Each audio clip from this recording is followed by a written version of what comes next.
Bonjour à toutes, bonjour à tous. Managers de transition, peut-on les comparer à des super-héros ou alors à Top Gun ou à Rafael Nadal pour citer des champions du moment? Alors, je ne sais pas pourquoi, mais un certain nombre d'acteurs dans le management de transition ont un intérêt à dire que voilà, le manager de transition, c'est une sorte de Rambo, de Indiana Jones. Il va arriver dans une situation confuse, voire dégradée, et à lui tout seul, en l'espace de quelques heures, ou quelques jours, ou quelques semaines, il va régler tout seul la situation, mettre, comme on dit, tout le monde d'équerre. Alors, évidemment, l'idée, on comprend, c'est séduisant, on a l'impression qu'une personne peut répondre à toutes les problématiques de l'entreprise, mais le management de transition, tel que nous on le pratique chez Objectif Cash, évidemment, c'est bien autre chose. Le management de transition, chez Objectif Cash, le mot important, c'est management. Donc, ce qui est important, c'est l'interaction avec les autres. Et dans les missions, on avait fait une petite étude il y a quelques semaines, dans les missions, les managers de transition de l'équipe Objectif Cash, ils sont en moyenne en contact avec une quinzaine de personnes. Ils interagissent dans l'entreprise cliente avec une quinzaine de personnes.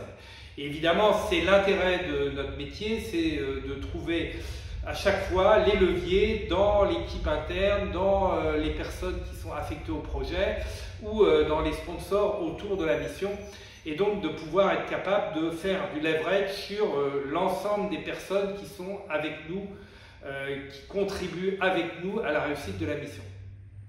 Donc le moteur, la motivation des managers de transition, c'est la relation à l'autre, la relation aux autres. Voir une équipe se redresser, le sourire revenir à la comptabilité, les contrôleurs de gestion arrêter de se battre avec les comptables, les trésoriers reprendre confiance en eux. Voilà, c'est ça je dirais, le nerf de la guerre du manager de transition. Alors, ce qui n'enlève rien au côté héroïque parfois des managers de transition. On a coutume de dire chez Objectif Cash que les managers de transition sont des managers ordinaires qui réalisent des choses extraordinaires. Alors, des managers ordinaires, qu'est-ce que ça signifie? Ça signifie des bons professionnels, motivés, structurés, déterminés sur la réussite de la mission, des managers qui sont, qui vont pas lâcher l'affaire et qui ont pour habitude d'aller au bout des missions qui leur sont confiées. Donc des managers ordinaires qui réalisent des projets extraordinaires. Alors qu'est-ce que ce sont les projets extraordinaires? Par exemple, inverser une tendance négative sur un taux de service, si par exemple on est en logistique, ou sur la trésorerie, le recouvrement.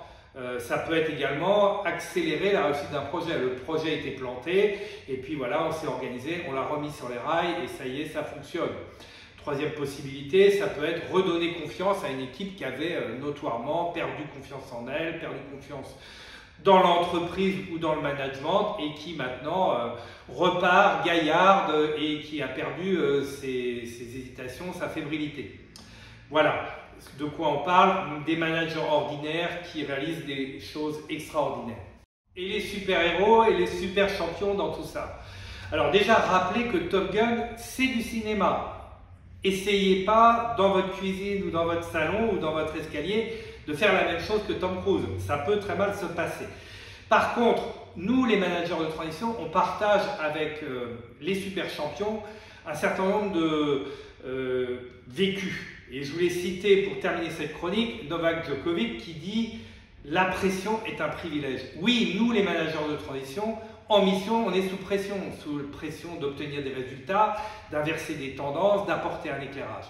Et bien évidemment, on subit cette pression. Alors des fois, on a tendance à râler, la pression est trop forte, mais il vaut mieux avoir cette pression. C'est vraiment un privilège, comme le disent les super champions.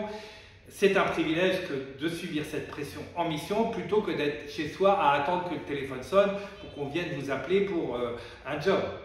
Donc oui, la pression du management de transition, c'est un privilège.